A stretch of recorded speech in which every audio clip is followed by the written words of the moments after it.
Welcome back to The Paper Fold.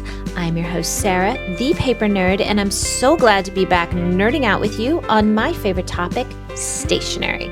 My guest today is Talia Bromstad of Bromstad Printing Co. While my listeners know that I love to chat with more established brands, there is just something really exciting about discovering a fabulous, fresh, talented maker pretty much out of the gate that you just know is going to be producing fantastic stationery for years to come. I had the pleasure of experiencing Talia's work in real life last month in San Francisco at Noted. All her stationery is risograph, which apparently has no proper pronunciation, yet I always feel like I mangle it. This printing method is coming into its own in a big way, as we will discuss, but as a maker, Talia has already distinguished herself with 6 Louie finalist nods this past year, and in major categories, including Artist of the Year, Rising Star, and Superbly Stated, the latter of which she won. This is huge and a bit ironic since the stars of much of her merchandise are animals, and specifically her cats, who we all know don't talk too much. Yet Talia has seemingly effortlessly captured their expressive qualities on stationery with a minimum of copy to splendidly observe any occasion. This process is always somewhat magical to me, so you know I have a lot of questions for Talia. I also want to note that my Nerd Notes card in this episode could be perceived as somewhat politically incorrect, as it does feature Marie Antoinette eating cake rather loudly, but it is just a birthday card looking to celebrate Cake Day. You'll have to listen in to learn more, and I'll have Talia here right after this.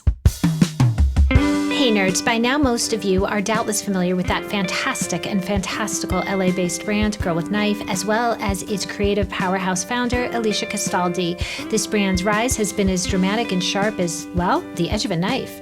That's because Girl with Knife is more than your new BFF in paper goods and home decor. It's a mood and a lifestyle. As illustrated by the awards, it's stacked up in 5 years like so many pairs of Jimmy Choos.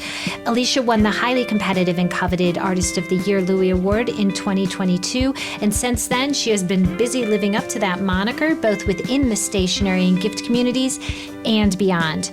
Because Alicia is a true disruptor, she has chosen to redesign a series of houses dotted across LA from Bel Air to Palm Springs with an eye toward creating living design spaces for her brand. These have been dubbed knife houses, and they are receiving major airtime from HGTV and the like. Meanwhile, Girl with Knife is the first paper brand I can think of that received major international press coverage in Hola magazine Spain, as well as Hello magazine UK and Hola magazine Mexico. Many of us paper nerds became Swifties once we heard that the singer herself is a big card sender.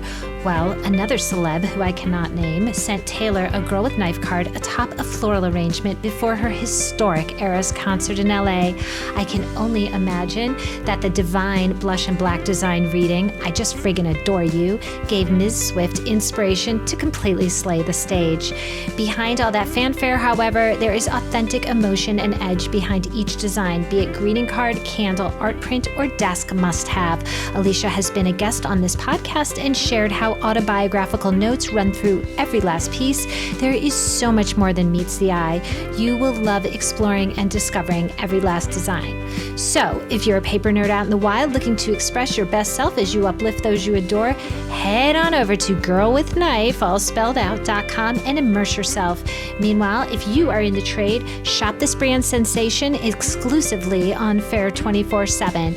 I guarantee your stationery, as well as your living and workspaces, will slay.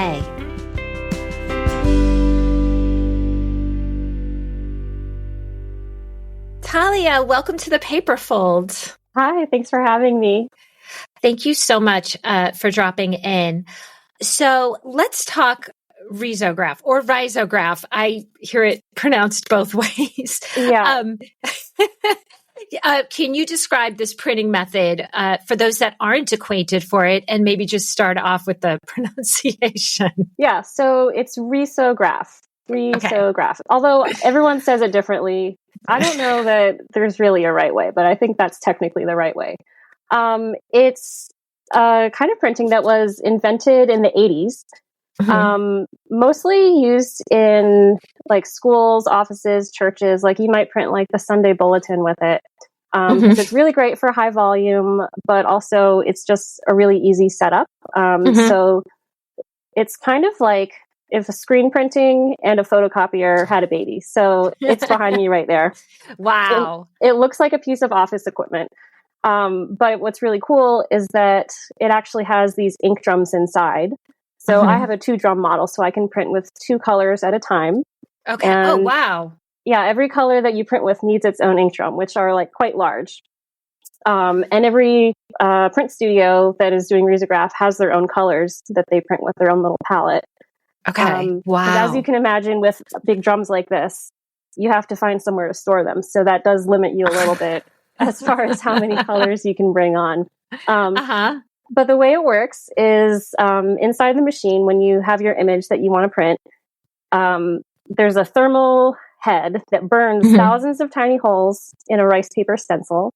And that stencil wraps around the drum. And when the paper feeds through the machine, that drum rotates and ink gets pushed through that stencil onto the page. So wow, that's how it works.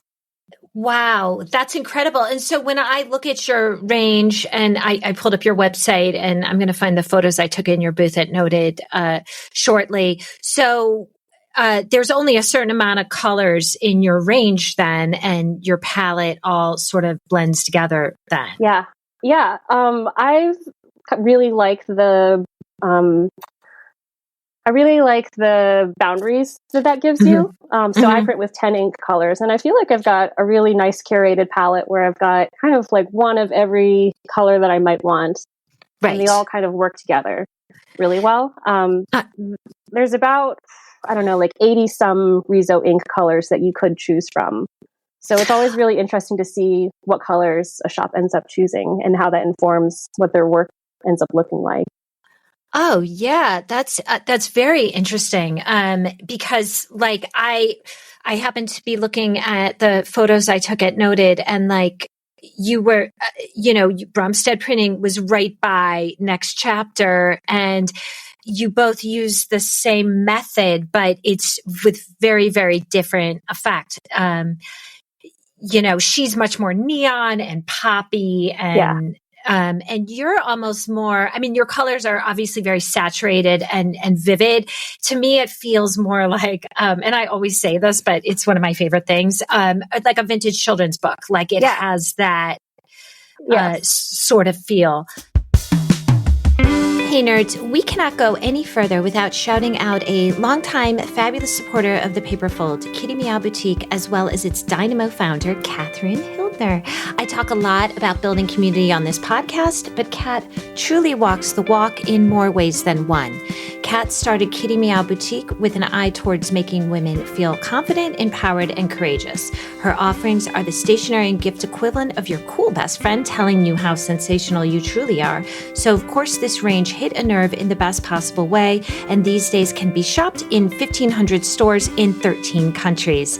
New for 2024, Kitty Meow Boutique has unveiled stickers, candles, gift bags, and keychains. KMB is now officially a lifestyle brand that fills your days with confidence, humor, and sleek style. So while greeting cards remain the core of the range, dressing your communications with your besties so both of you are at the top of your games, the breadth and other product categories lets that unmistakable KMB vibe add vibrance to every corner of your life. Whether it is a to-do list reading knowledge plus action equals power across the top, or a pink metallic foiled cocktail napkin reading on your birthday we wear pink and drink cocktails. These infuse the everyday with power and beauty. But Kat has also built a community for those makers wanting to build and scale their own product-based businesses, and she nurtures your brand like it's her own.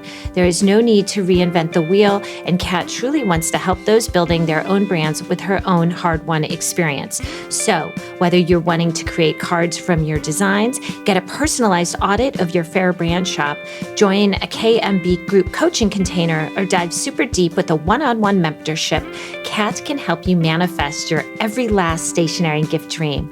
I always say I do 6 months of work in a few days at markets, and the Ultimate Product Party, UPP for short, brings this all into intensive focus. It all happens May 7th through 9th at the gorgeous Rancho Las Lomas in Orange County, California. There you will enter the UPP room where it all happens for 2 business building days of keynote speakers, breakout workshops, roundtable discussions, panels, networking, dreaming, scheming, content creating, and of course, fun and friendship. Make a friend who's also building a brand, and I promise you she'll make your own journey that much easier. Learn more at www.ultimateproductparty.com and use coupon code UPPCAT for $50 off your ticket. Meanwhile, all my paper nerds in the wild need to hit kittymeowboutique.com pronto to up their own stationery and gift game. Either way, be sure to tell Kat that Sarah sent you.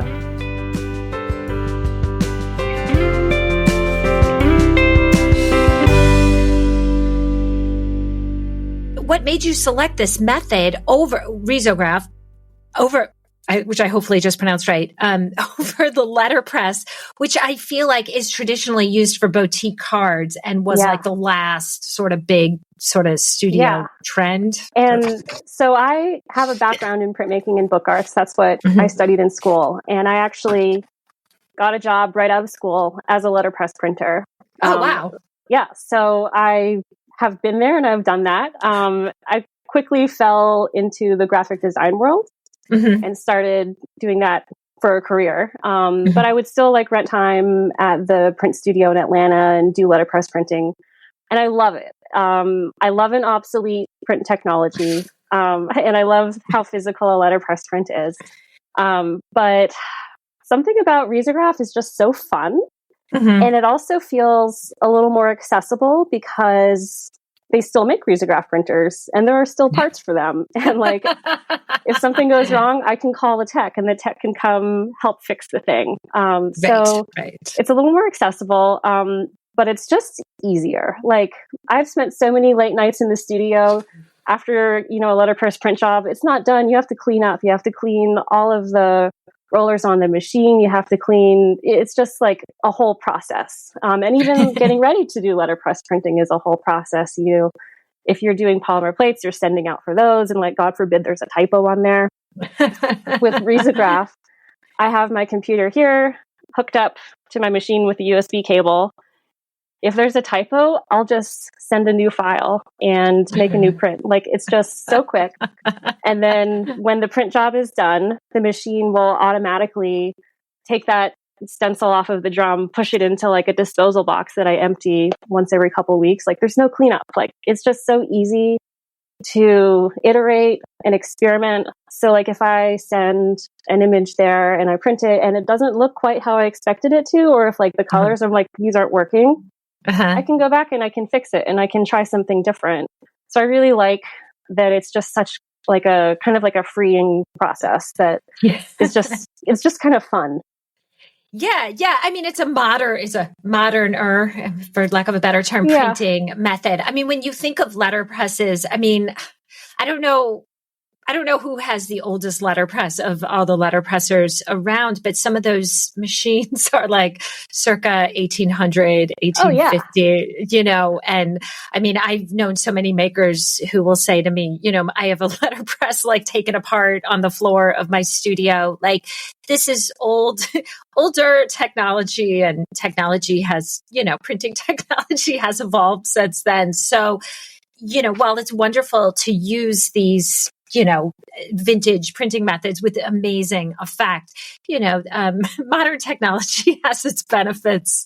It really does. But what's interesting about the risograph is that even though it is like quote unquote modern technology, it still has a lot of really weird quirks that you don't get on like, the traditional 4-color offset press that, a lot of people will do or like even digital printing. There are like certain parts of the risograph process that are like, why would you keep using this printer? Like it doesn't print everything perfectly. Like you're trying to line up 2 colors and like they're never quite lined up. But like part of the charm of risograph is all of those little imperfections that aren't quite right. And they kind of bring like a kind of playful energy to the final product that like you just can't get when you're doing something like CMYK traditional printing. Sure, sure. And I mean, like, once you know, I would think once you're sort of like know your machine, for lack of a better term, Mm-hmm. like, you can really like make the most of these quirks. Like you can, lean into it in a design and be like, yeah, the colors are off, but that's part of this image's charm. Yeah. Yeah. And even watching my style evolve over the last couple of years as I get to know the risograph printing process more, it's been really interesting. Like I used to do a lot of like black outlines with color on the inside. And then as I've started to learn how the colors play with each other and thinking about how I can maximize just printing in two colors, like my style has changed to emphasize like the parts of the risograph printing process that make it unique. Oh yeah, absolutely. Absolutely. So this year you had 6 Louie Award finalist nods, some in really, really major categories. Congratulations. Thank you. You should be really proud. I am referring, of course, to Artist of the Year and Rising Star. Spoiler alert, while I did not personally judge this year, I have judged enough times to know that there are dozens and dozens and dozens of entries in each of those categories, and they're so competitive, and even rising to the top 3 is a huge win. Just to have all the judges that come from different kind of segments of the industry to get them to agree on anything is, in my opinion, like that's a big deal. And you won in Superbly Stated, which is also like a very, very competitive category for, greeting card people just always want to say the best. So to win that is like, you're really on top of the sandcastle. So clearly your vibe is very current. So with all that in mind, what do you think, other than your printing method, of which you are obviously not the only one utilizing at this point, what do you think sets your work apart? So I think my best cards really zero in on just like the only elements you need. It's like a slice of a narrative. There's a simplicity to them and a very edited, concise message. And I think that is something that sets them apart. There's like, my best cards, I think, are very focused on the illustration, but then say the thing they want to say in very few words. Very effective and punchy. And I think that I have a very distinct sense of humor that it's not for everyone. But if it is for you, then like it's for you. Like I have a card that's kind of like a skeleton throwing up its hands that says, "Life, no one gets out alive." And like, that can be very dark, but like also as someone who like, lost my mother and went through like terrible grief, I find that the Black humor is where I live. I think that those kinds of messages can bring a levity even to like something really sad. I think. Oh, totally. I mean, not to interrupt you, I'm sorry. I'm looking at the pictures I took at Noted, and like you have like things can be, part of my French, shitty for no reason, with like with like kind of a pissed off cat and a floral background. Like it's a very subtle humor, and you definitely have to observe it. Like it takes a moment. You can't just glance at it and get it in a second. I'm sorry, continue. I just love that design. Oh, yeah. No, I mean, and that card I think is a great example of like, it kind of like pushing back against the like, oh, everything happens for a reason. It's like, no, they don't. Sometimes they don't. Sometimes they're just shitty. And here's a cat sitting in a field of flowers. Like it should be happy. It should be frolicking. And like, it's pissed off. We don't know why, but like that can bring great comfort to someone. Right. Like, let's not pretend we live in a saccharine world. You have I don't want to start the video because I was talking in it, but I took a video at Noted of all of your art prints, which are a little oversized because you're not limited. You're not like a letterpress. You're not limited like a letterpresser to the size of the print. So our prints are like really big. They're a little bigger. How big are they? I can print up to 11 by 17, but my art prints are 11 by 14 as a standard size. Yeah. Those are big. Those are big. As someone who's just used to looking at smaller ones, that's pretty big. But you also have like a skeleton sitting in a chair, sitting in like a rocking chair with like a cat in its lap. Yeah. Like it's just like very. It grabs your eye. Doesn't necessarily have much explanation, but feels very authentic. a lot of my illustrations start out as illustrations for a calendar that I do every year. So for the past few years, I've done a cat calendar, and those are just like, it's the illustration is the point. There's no words or anything. And that was one of those ones that started out just as like, it's a funny image. Like if you've had a cat on your lap and it's asleep and you don't want to disturb it, it's like, you might die. You might turn into a skeleton and the cat will still be gently sleeping because you don't want to wake it. Like if you know, you know. And that one actually became a greeting card. So that one has words on it that says, love you to death. And that's the card form of that. But starting with the illustration, I think that's kind of how I do most of my card images, is just like the illustration first. And then like thinking about like, what does it say to me and what should it say to someone else? Right. And it's funny because I'm sitting here thinking about the cat, and it's like, part of me is like, well, I could just die happy with this cat on my lap and I don't need to do anything else again. Maybe if I have a book. Yeah. We'll be right back after this. And we're back. So, speaking of cats, I mean, clearly you adore your studio cats. Stuart, Nadine, and Sylvia, great names. Sylvia's my grandma's name.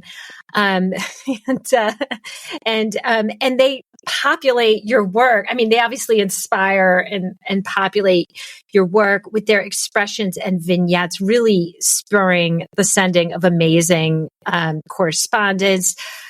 Your It's Going to Be Okay card, for example. I don't know which cat of yours it is in there, but it depicts one of them in a bowl, in a glass bowl on a counter. Oranges are scattered on the counter, and the kitty is in the bowl, and the kitty is looking out with its ears and its tail sticking out. It's just very picturesque and cute. There's a certain universality and like I mentioned, a retro storybook quality that's hard to resist. So I'm curious, I mean, you talk about illustration coming first, but I'm curious about your process. How do you know when you've hit the perfect one? Do you just watch your cats all day? How do you see them relating to your brand?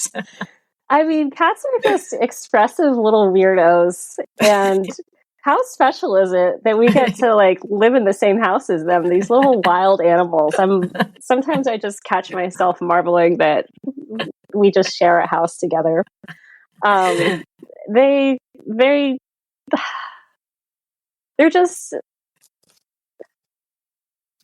so fun to draw. And when I started out doing printing, risograph printing, I just found myself wanting to draw them, and I'll try to do other things. And to be clear, my greeting card line is only 50% cats. You wouldn't think so, but there's a lot of other stuff if you don't like cats. But like they are the foundation, just because I think that they're so relatable. And I'm always collecting images. Like I'm screenshotting people's pets on Instagram. Like the internet, thankfully, is like built upon cats, like silly cat videos and cat memes, and like there's just always funny looking cats out there. So I'm always kind of tucking away different references, or like thinking about like, oh, I need to do a cat that's, right stretched out in a funny way, and You really do. You put it, it's not just a drawing of a cat. Like you really think about relating it to to different messages and interesting sort of views on them. Like you have a treat yourself card, which is a cat filing its nails with a little bottle of nail polish. Like it's not just a cat. It's a cat taking care of itself. But I really wanted to do a picture of a cat filing its nails because I thought that'll be a really funny picture of a cat filing its nails. And then it kind of blossomed into, and it's giving itself a manicure. It's having a spa day. It's like, treat yourself. Like it kind of grows out from like, wouldn't it be funny to do a picture of a cat doing X, Y, or Z? Totally. And for some reason, the hair's coming out of the cat's ear. Like it also looks like they're next in the, like, she's going to get the hair. Little grooming there. But yeah, and you have like, instead of just drawing a cat with a thank you, like you put the cat on a plastic bag and write thank you. So it's like, it's just like that extra step and it's just smart. And I love the cat the hello there, my friend, which is like a close-up of a cat looking at a goldfish in a fish tank. Like you sort of want to eat them, I guess. Yeah, like it's a little menacing, but like also friendly. The fish isn't too sure. It just captures a lot. And I mean, like, obviously there's just endless ways. And I guess when you have 3 studio cats, you're just never going to run out of ideas. I don't think so. No, there's always more. So, before we go, I want to ask you about a favorite card or letter you received. Just the first one that comes to your head. And I'll go first. So I talk about the GCA Birthday Club a lot and the importance of sending these. So I'm featuring a recent birthday card I actually received from my best friend, Wendy, in the wild. It was not from someone in our community. And I'm always like really curious, like, what is a normal person who doesn't work in our space? Like, what do they see when they go to the store? What do they pick out? So we've been friends since high school. We don't always get to be together we don't always send each other birthday cards. Like 10 years will go by and we might not, or we might, it doesn't really matter. So she really hit the jackpot with this one. It's from Hallmark and it plays sound. It's no artsy boutique card. It does make me laugh every time. I've spent a lot of time mocking sound cards, but I think like this converted me because it's so funny. So I'm just going to play it. It's got Marie Antoinette on it. Let us eat cake. Oh my. So good. That's so delicious. You didn't hear that. Oh, the mouth moves. The mouth moves. It's very cute. And she burps at the end. And then inside, she just wrote like a little, she just like happy eat cake day. And it's just a wonderful card. And I absolutely cannot ever throw it out. So let's hear yours. Okay. So mine is actually my most recently received card. It's from my great aunt Helen, who is 94 this month. Yeah, happy birthday, Aunt Helen. I have an Aunt Helen too. That's so funny. So Helen is great. She's super sharp, but she's quite hard of hearing, and so it's difficult to talk on the phone. And she also doesn't do any technology. She's also famously frugal. So she sent me this card that I know she got in the dollar bin at the drugstore. It just says, "Thoughts of you, .. And then on the inside, it says, always brightens my day." But so can I just read the letter that she's written around this? Yeah. Okay, so she says, "Dear Talia, it is always a pleasure for me to hear from you and to hear." Oh, and I sent her. She's responding to a card I had sent just before I went up to Noted last month in San Francisco. Nice. Okay. And I told her, I'm going to this trade show, but there's an award ceremony, blah blah blah. So she's right. She writes, "It's always a pleasure for me to hear from you and to hear of your more recent nomination and business success will always ... brighten my day." And she goes on to write, "I looked at a great many greeting cards today and could not find one that depicted so many different moods, feelings, and thoughts as you so easily seem to reflect in all your cats without the use of needless words.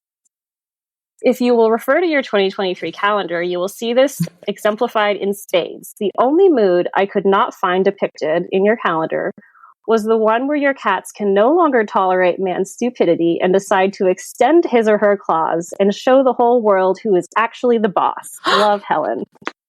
So, oh my gosh, that's amazing. Yeah. I love it. Yeah, it's like not a very remarkable card, like the card itself, but just I love the message in it, and I love writing to her because she always writes back. That's the best. I send out a lot of cards, and when you get one back, like you've really gotten someone special. Plus it's your family member, and she's watching you from afar, and it's got to be so exciting for her. And she gave you an idea for a card. I feel like the missing hole in my line. Like, you think I have to do one with the claws out? Yeah, absolutely. That is amazing. Well, I'm sure you've talked to her and she knows that you won Superbly Stated, which she doesn't know yet. That's going to go in my next card. And I just got photos printed so that I can include one of me with the Louie Award, and she can get the update. That is amazing. Well, congratulations again. And I do really think it's interesting that, you do, pets sort of like, at least in our house, my dog ran the show, but never said a word. And, cats have the same way of doing that. And if you can put that magic in greeting cards with very little verbiage for people to read, like, who knows what messages it's going to spur. I think that's brilliant. Yeah. I mean, it's so special to be able to be a part of what someone is sharing with someone else, like for them to see something that I put together and to think, oh, this is a great jumping off point for this message that I want to send to someone. Like, how special is that you get to be a part of that? Oh, totally. Completely. So, yeah. So, I can't thank you enough for coming by the Paper Fold, and congratulations on your Louie win and all those finalist nominations. And I cannot wait to see what you do next. Thank you so much. It's been great chatting with you. Thank you. Thank you so much, Talia, for dropping in the Paper Fold with your colorful animal menagerie. If you have not experienced the wonder that is risograph or Bromstad printing, go follow this award-winning purveyor at bromstadprinting.co on Instagram. That's bromstadprinting.co. You'll be glad you did. I dedicate this episode to our family dog, Little Scout, who we had to suddenly say goodbye to last month. It's a little cliche, but she was truly the heart of our home and the soul of our family. We'll never be the same, and I realize that's unfortunately a universal feeling in our situation. Thus, to dedicate one's work to memorializing animals' sweetness and wisdom and companionship as Talia has, well, that's a service to all of us.